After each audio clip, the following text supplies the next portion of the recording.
Hello मैं students, Ashok Vatika में आप लोगों का स्वागत है। कैसे हैं आप लोग? आशा करते हैं कुछ मान होंगे। तो पिछले वीडियो में हम लोग पढ़े थे क्षेत्रमिति 12 पाठ में वृत्त से हम लोग प्रश्न पढ़े थे हम लोग। ठीक है, आज हम लोग 13 अध्याय लेकर हम आए हैं आप लोगों के बीच। ठीक, 13 अध्याय जो है पृष्ठीय क्षेत्रफल एवं आयतन। इसमें क्या पढ़ेंगे हम लोग पृष्ठीय क्षेत्रफल एवं आयतन। ठीक है, पृष्ठीय क्षेत्रफल हमारे दो होते हैं, एक वक्र पृष्ठीय क्षेत्रफल होते हैं, एक संपूर्ण पृष्ठीय क्षेत्रफल होते हैं। ठीक, तो इसमें दोनों हमारे आएंगे एवं आयतन। ठीक है, मतलब कि 3 कैटेगरी के इसमें टाइप के क्वेश्चन आएंगे। ठीक, यहाँ पर पहले हम आप लोगों के लिए सूत्र लिख दिए हैं जो कि जानकारी होना चाहिए। परीक्षा हॉल में जाने से पहले आप लोगों को मैथ बनाने के लिए सूत्र जानकारी होना चाहिए। ठीक है, जैसे देखिए यहाँ पर लिख दिए हैं घन का आयतन। घन का आयतन एक ही होता है जो कि पहले से आप लोग याद होगा। घन का विकर्ण शायद आप लोग हो सकता है ना याद हो, याद है तो अच्छी बात है। घन का विकर्ण जो होता है रूट में 3 है। क्या होता है बच्चों? रूट में 3 है। ठीक, और घन का वक्र पृष्ठीय कहिए, अब पार्श्व पृष्ठीय क्षेत्रफल कहिए। घन का वक्र पृष्ठीय क्षेत्रफल कहिए, पार्श्व पृष्ठीय क्षेत्रफल। सूत्र क्या होता है? 4ax²। ठीक, वैसे ही घन का संपूर्ण पृष्ठीय क्षेत्रफल तो 6ax²। यहाँ पर ध्यान दें बच्चों, 6ax² की जगह पर 6lx² भी लिख सकते हैं। भुजा को l भी कभी कभी लिख देता है। यहाँ पर 4lx² भी लिख सकते हैं। ठीक है, तो या तो 4ax² बोलिए या 4lx²। ठीक है बच्चों, वैसे 6ax² बोलिए या 6lx², मतलब कोई एक ही। ठीक है ना, इस तरह से ये हमारा सूत्र, या तो ये लिखिए नहीं तो ये। ठीक है, तो ये हमारा संपूर्ण कहला स्टूडेंट। ठीक, तो ये हमारा घन का सूत्र आप लोग उतार लीजिए अगर याद ना है तो। अगला देखते हैं, इसमें भी सूत्र लिखे हैं घनाभ के लिए। घनाभ के लिए हमारा जो होता है आयतन, मतलब घनाभ का आयतन क्या होता है कहने का मतलब बच्चों। ठीक, तो घनाभ का आयतन होता है LBH। LBH का मतलब क्या होता है? लंबाई गुना चौड़ाई गुना ऊंचाई। ठीक है बच्चों, वैसे कह रहा है कि घनाभ के मतलब घनाभ का वक्र कहिए या पार्श्व पृष्ठीय। घनाभ का वक्र पृष्ठीय क्षेत्रफल कहे या पार्श्व पृष्ठीय क्षेत्रफल कहे। ठीक, सूत्र होता है 2 कोष्ठ में LB प्लस L 2 कोष्ठ में L प्लस B गुना H। ठीक है, ये हमारा सूत्र होता है। वैसे ही कहा जाएगा कि घनाभ का संपूर्ण पृष्ठीय क्षेत्रफल, तो सूत्र होता है 2 कोष्ठ में LB plus BH plus LH। ठीक है बच्चों, हिंदी में बोलते हैं 2 कोष्ठ में लंबाई गुना चौड़ाई प्लस चौड़ाई गुना ऊंचाई प्लस लंबाई गुना ऊंचाई। ठीक है बच्चों, और यह है विकर्ण। क्या? विकर्ण। विकर्ण का सूत्र याद है होगा तो अच्छी बात है, नहीं तो याद कर लीजिए आप लोग। ठीक है, घनाभ का विकर्ण का सूत्र क्या होता है बच्चों? रूट में lx² plus bx² plus hx²। मतलब क्या हुआ? रूट में लंबाई का x² कर दीजिए प्लस चौड़ाई का भी x² कर दीजिए प्लस ऊंचाई का भी x² कर दीजिए। ठीक है बच्चों, इस तरह से। ठीक है,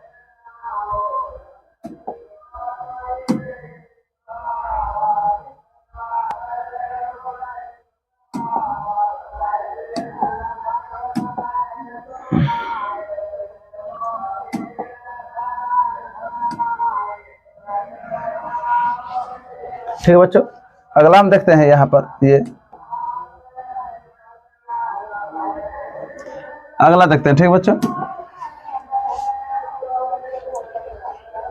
ये हमारा है, ये भी इस चैप्टर में भी मतलब पेज पर क्या लिखे? सूत्र लिखे हैं बेलन का वक्र पृष्ठीय क्षेत्रफल। ठीक है, बेलन का वक्र पृष्ठीय क्षेत्रफल, वक्र का है या पार्श्व का है एक ही बात है। ठीक है बच्चों, तो बेलन का वक्र पृष्ठीय क्षेत्रफल आप लोग याद होगा 2πr/h होता है। ठीक, या बेलन का कुल पृष्ठीय क्षेत्रफल, कुल कहे या संपूर्ण कहे एक ही बात होता है, 2πr कोष्ठ में r प्लस h। ठीक है बच्चों, सूत्र आप लोग याद होना चाहिए। बेलन का आयतन का सूत्र क्या होता है बच्चों? πr²h। क्या होता है? πr²h। ठीक है, जो कि वहां पर डायग्राम के अनुसार दिखाया गया है। और ऐसे शंकु का वक्र पृष्ठीय, वक्र कहे या पार्श्व कहे एक ही बात है बच्चों। ठीक, तो शंकु का वक्र पृष्ठीय क्षेत्रफल क्या होता है? πrl। क्या होता है बच्चों? πrl, जहां l का मतलब होता है रूट में r² प्लस hx²। ठीक है बच्चों, l बराबर रूट में क्या होता है बच्चों? रूट में r² प्लस hx²। ठीक है, और इस शंकु का कुल पृष्ठीय क्षेत्रफल, तो शंकु का कुल पृष्ठीय क्षेत्रफल होता है वक्र का तो रहेगा ही πrl प्लस एक पेंदी जुट जाता है इसमें, मतलब πrx², वृत्ताकार πrx²। ठीक है बच्चों, ये जुट जाता है हमारा है। और शंकु का आयतन, तो शंकु का आयतन हमारा होता है 1/3 πrx²h। ठीक है बच्चों, आशा करते हैं खूब बढ़िया से आप लोग को ये समझ में आ रहा है। सूत्र है, मतलब आप लोग याद कर लीजिएगा। ठीक है, अब देखिए यहाँ से हमारा क्वेश्चन शुरू हो जा रहा है बच्चों। यहाँ से हमारा जो है क्वेश्चन शुरू हो गया। ठीक है ना, देखते हैं क्वेश्चन हमारा क्या कह रहा है। ये कह रहा है कि एक बेलन एवं एक शंकु का आधार बराबर है। एक बेलन और एक शंकु दोनों का कह रहा है कि आधार बराबर है एवं उनकी ऊंचाइयां भी समान हो। कह रहा है यदि उनकी ऊंचाइयां भी समान हो तो उनके आयतनों का अनुपात क्या होगा? कह रहा है कि एक बेलन और एक शंकु का क्या कह रहा है बच्चों? यहाँ पर कह रहा है कि आधार बराबर है एवं उनकी ऊंचाइयां भी बराबर है। ठीक, तो कह रहा आयतन क्या होगा, तो चलिए हम आयतन का सूत्र लगा देंगे। जो पहले कहेगा उसको ऊपर बेलन, तब बेलन का आयतन का सूत्र क्या होता है बच्चों, पाई आर एक्स स्क्वायर एच, ये होता है ना सूत्र बच्चों, ठीक। और नीचे का रखेंगे जो बाद में कह रहा, बाद में क्या कह रहा शंक, तो शंकु का आयतन क्या होता है बच्चों 1/3 पाई आर एक्स स्क्वायर एच, ठीक है बच्चों। चूंकि एच भी बराबर है, माने 10 तो इसका भी 10 हो जाएगा, इसका 12 तो इसका भी 12 हो जाएगा। वैसे आधार भी बराबर है, मतलब त्रिज्या भी बराबर होगी हमारी, त्रिज्या यहाँ पर 5 होगा तो यहाँ भी 5, यहाँ पर 75 तो यहाँ भी 75, मतलब यहाँ पर हमारा कट जाएगा पाई आर एक्स स्क्वायर एच और पाई आर एक्स स्क्वायर एच, ठीक है बच्चों। अब यहाँ पर क्या बच गया, देखिए यहाँ पर ध्यान से समझना बच्चों, यहाँ पर कुछ न दिया तो एक बार में 1 गुना ये पलट जाएगा। पिछले वीडियो में आप लोगों को बताए थे कि जो एक मेन बाटा जो होता है, मेन बाटा के नीचे वाला जो होता है पलट जाता है, तो 3 चल जाएगा ऊपर और नीचे का हो जाएगा बच्चों 1, ठीक है। तो ये हमारा क्या हो गया 3 एकम 3 अनुपात का चिन्ह और नीचे वाले 1 यहाँ पर, ठीक है। तो 3:1 हमारा आंसर क्या होगा बच्चों 3:1। अब ध्यान दीजिए हमारा ऑप्शन में देखिए आप लोग यहाँ पर कंफ्यूजन करने के लिए दे दिया है, पहले 1 और बाद में 3 दिया है, जो कि सरासर गलत हो जाएगा, अधिकांश बच्चे इसको गलत मार देंगे, ठीक है। तो हमारा आंसर क्या हो जाएगा 3:1, ऑप्शन नंबर डी क्या हो जाएगा बच्चों, ऑप्शन नंबर डी, ठीक है। समझ में आ रहा बच्चों आप लोगों को। अगला क्वेश्चन पर देखते हैं क्या कह रहा हमारा, इस क्वेश्चन को देखते हैं। देखिए ये कह रहा है कि एक घन का संपूर्ण पृष्ठीय क्षेत्रफल दिया है, कह रहा है घन है और उसका संपूर्ण पृष्ठीय क्षेत्रफल दिया है, ठीक है ना। तो संपूर्ण का सूत्र क्या होता है बच्चों 6a क्या होता है बच्चों 6a, ठीक। ये दिया है इसका मान 216, ठीक है बच्चों। यहाँ से 6 से कटा देंगे, 6 3 18 और 6 1 36, तो यहाँ से a का मान क्या हो जाएगा बच्चों, इधर से वर्ग है तो इधर जाकर वर्गमूल हो जाएगा, तो a का मान क्या हो गया बच्चों 6, a का मान क्या हो गया 6। अब यहाँ पर जब हमें a पता हो गया, अब यहाँ से जो भी पूछेगा हम बना देंगे। जैसे यहाँ पर कह रहा है का कि इसका आयतन क्या होगा, अब घन का कह रहा है आयतन, तो बताइए घन का आयतन क्या होता है a क्यू, घन का आयतन क्या होता है बच्चों a क्यू, सूत्र में जाकर देखिए आप लोग। तो a क्यू का मतलब क्या होता है, भुजा को 3 बार गुना करना है, 6 गुना 6 गुना 6, ये गुना करेंगे बच्चों तो 6 6 1 36 और 36 6 216 ही हो जाता है, ठीक है। तो संजोग है यहाँ पर कि संपूर्ण पृष्ठीय क्षेत्रफल भी 216 हुआ और हमारा आयतन भी 216 हुआ, लेकिन इसका मतलब ये नहीं कि हर बार ये दोनों बराबर ही होगा, ठीक है बच्चों। तो हमारे यहाँ पर क्या हो गया आयतन 216, देखेंगे ऑप्शन में कहा हमारा 216 है, डी नंबर ऑप्शन में। तो ये हमारा क्या हो जाएगा बच्चों आंसर हो गया, ठीक है। आशा करते हैं खूब बढ़िया से समझ आ रहा है आप लोगों को, ठीक है। नेक्स्ट क्वेश्चन पर चलते हैं। नेक्स्ट क्वेश्चन हमारा क्या कह रहा है, कह रहा है का थोड़ा सा नीचे कर लेते हैं ताकि देखे आप लोगों को। देखिए इसमें क्या कह रहा है, कह रहा दो घनों के आयतनों का अनुपात दिया है, दोनों घन है और कह रहा आयतनों का अनुपात दिया है। आयतन का अनुपात का मतलब क्या होता है बच्चों ए क्यू का मान हमारा दिया है 1/8, ठीक है। चाहे मान लीजिए अनुपात के चिन्ह में रहने देंगे 1:8, ठीक है बच्चों 1:8। अब सबको पता, आप लोगों को पता है इधर से घन हटेगा तो उधर जगह क्या हो जाएगा बच्चों घनमूल। घनमूल का मतलब क्या होता है बच्चों 3 गो के बराबर 1 को बाहर निकाला जाता है करणीय, तो 1 का तो 1 ही रहेगा अनुपात का चिन्ह। ये 8 किसका घन है, ठीक है 2 का, किसका घन है बच्चों 2 का, मतलब हमारा आंसर क्या हो गया 1:2, क्या हो बच्चों 1:2, ठीक है। तो हमारे देखो वही कह रहा है उनके कोरों का अनुपात, तो कोर मतलब होता है भुजा, कोर का मतलब क्या होता है बच्चों भुजा, ठीक। तो भुजा का अनुपात हमारा क्या है 1:2। यदि यहाँ से क्षेत्रफल का अनुपात पूछते, वक्र या संपूर्ण कुछ भी, तो सूत्र लगा देंगे यहाँ से, ठीक है बच्चों। तो हमारा कोर क्या हो गया 1:2, जो कि ऑप्शन और बी में हमारा आंसर रेडी है, ठीक है 1:2, ठीक है। नेक्स्ट क्वेश्चन देखते हैं बच्चों। नेक्स्ट क्वेश्चन हमारा है कह रहा कि एक शंकु की ऊंचाई जो है 24 सेंटीमीटर, शंकु की ऊंचाई क्या है बच्चों 24 सेंटीमीटर एवं आधार की त्रिज्या कह रहा, आधार त्रिज्या 6 सेंटीमीटर, तो कह रहा आयतन क्या होगा, आयतन क्या होगा, किसका आयतन पूछ रहा है बच्चों शंकु का, किसका शंकु का। पहले ही बता चुके हैं बच्चों आप लोगों को, मैथ के लिए आप लोग जा रहे हैं बिना सूत्र के आप लोग ना जाइए, ठीक है सूत्र याद कर लीजिए। अब यहाँ पर शंकु का आयतन पूछ रहा है, आप लोग याद ना रहेगा, बताइए कैसे बनाइएगा, चलिए बनाते हैं। सूत्र होता है 1/3 पाई आर एक्स स्क्वायर एच, ये सूत्र होता है बच्चों। तो 1/3, ध्यान दीजिए हम पिछले वीडियो में बताए थे कि कभी कभी ऑप्शन को देखकर बनाना होता है। जैसे ऑप्शन में इसमें क्या कर रहा है बच्चों पाई का मान पाई ही रहने दिया है, मतलब पाई का मान नहीं रखना है 22/7, ठीक है बच्चों पाई का पाई ही रहने देंगे हम, ठीक। अब देखिए आर कह रहा था, आर को 2 बार लिखेंगे, कर आधार की त्रिज्या क्या है 6, तो 6 गुना 6, ठीक है बच्चों।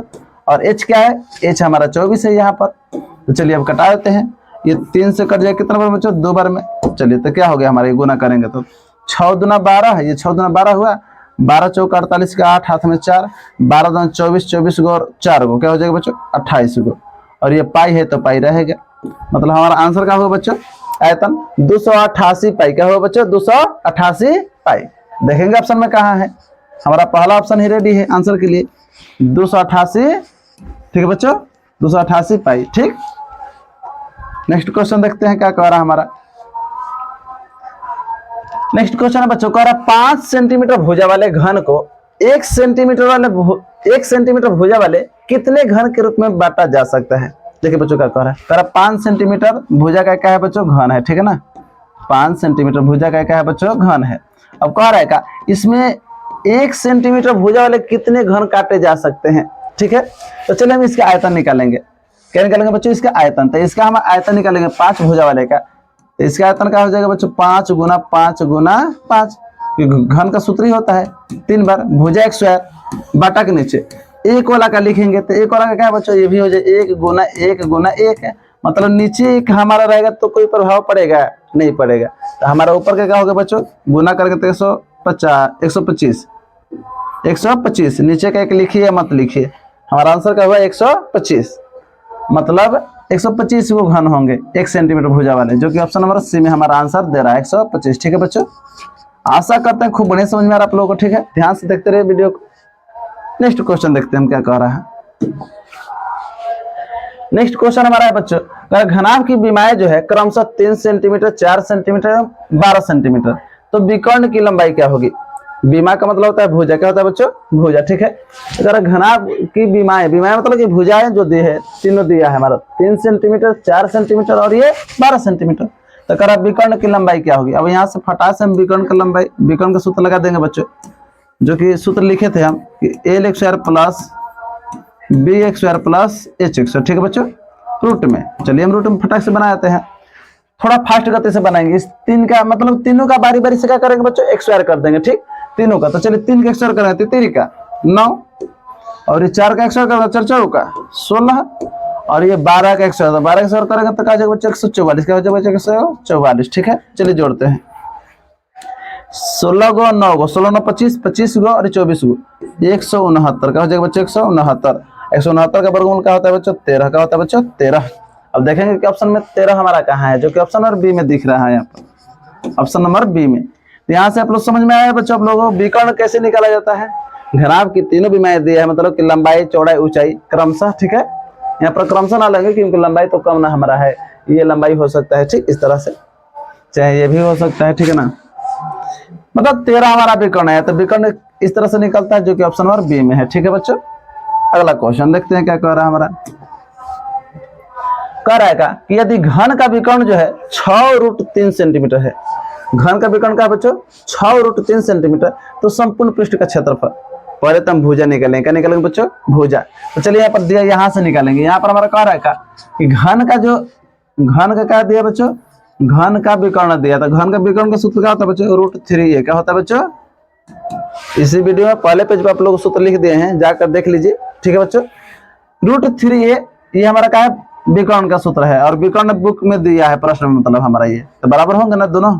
चलिए कटाते हैं, √3 से √3 कट गया, तो a का मान क्या गया बच्चों 6। जब भी हमारे पास a पता है बच्चों, तो यहाँ से हमारा मजबूत हो गया। ठीक है, मन मजबूत रहेगा, जो भी पूछेगा बना देंगे। अब जैसे कह रहा संपूर्ण पृष्ठ का क्षेत्रफल, बताइए घन का संपूर्ण पृष्ठ का क्षेत्रफल क्या होता है बच्चों, 6a स्क्वायर, 6a स्क्वायर। ठीक है, चलिए सूत्र बनाते हैं इसको। तो ये 6 का 6, ये 6 और गुना, कह रहा है a को भी डबल 2 बार गुना करना है, इस 6 को भी 2 बार गुना करना है, 2 बार। तो 6 गुना 6, वही पीछे एक बार गुना किए हम लोग, 6 36, 36 6 का 216, का हो जाएगा बच्चों 216। ऑप्शन में देखेंगे 216 कहाँ दिया है, 216 सेंटीमीटर स्क्वायर, जो कि ऑप्शन नंबर हमारा किस में है बच्चों, बी नंबर में। ठीक है, ये हमारा आंसर हो गया। अगला क्वेश्चन देख रहे हैं बच्चों, अगला हमारा है, थोड़ा इसको और नीचे कर लेते हैं ताकि बढ़िया से आप लोगों को दिखे।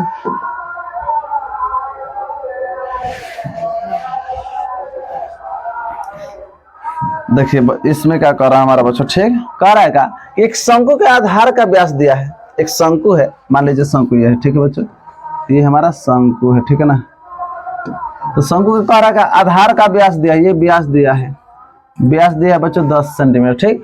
और इसकी ऊंचाई जो दिया है 12, ऊंचाई क्या दिया बच्चों 12, ये क्या दिया बच्चों 12 सीम। तो कह रहा है शंकु का आयतन, तो शंकु का आयतन का सूत्र फटाक से लगा देंगे बच्चों, 1/3 पाई आर एक्स स्क्वायर एच, ये ना सूत्र होता है बच्चों। जितना फास्ट आप कैलकुलेशन कर लीजिए आपका आंसर आपके हाथ में होगा। 1/3 पाई, ध्यान दीजिए क्वेश्चन में हमारा पाई के ही रूप में आंसर मांग रहा है बच्चों, तो पाई को पाई ही रहने देंगे। 1/3 पाई का पाई रहेगा ही 10 का 10। अब आर का डबल बार आर। अब ध्यान दीजिए बच्चों यहाँ पर व्यास हमारा दिया है, ये व्यास है, व्यास हमारा 10 है, तो त्रिज्या क्या हो जाएगी, त्रिज्या हमारी आधी होती है ना, मतलब 5, तो 5 गुना 5, क्योंकि ये 2 बार कह रहा है ना सूत्र बच्चों। और एच, एच का दिया बच्चों 12, एच का दिया बच्चों 12। अब फास्ट गति से कटाइए, 3 से कट गए 4 बार में, 3 से 4 बार, 3 चौका 12। अब ये गुना करते हैं, 25 25 25 चौका 100, क्या हुआ बच्चों 100, और पाई का पाई मतलब 100 पाई, क्या हुआ बच्चों हमारा आंसर 100 पाई हुआ। देखते हैं 100 पाई, ऑप्शन और बी में हमारा रेडी है आंसर, ठीक है बच्चों 100 पाई, ठीक है। अगला क्वेश्चन देखते हैं बच्चों। अब नहीं, ये क्वेश्चन हमारे बच्चों यही क्वेश्चन था, ठीक है। और भी इस पर वीडियो एक और आएगा, आशा करते आप लोग खूब बढ़िया से समझ में आ रहा है बच्चों, ठीक। अगर यदि आप लोग ये वीडियो समझ में आ रहा है तो अपने दोस्तों में शेयर कीजिए, लाइक सब्सक्राइब कीजिए, ठीक है। मिलते हैं नेक्स्ट वीडियो के साथ।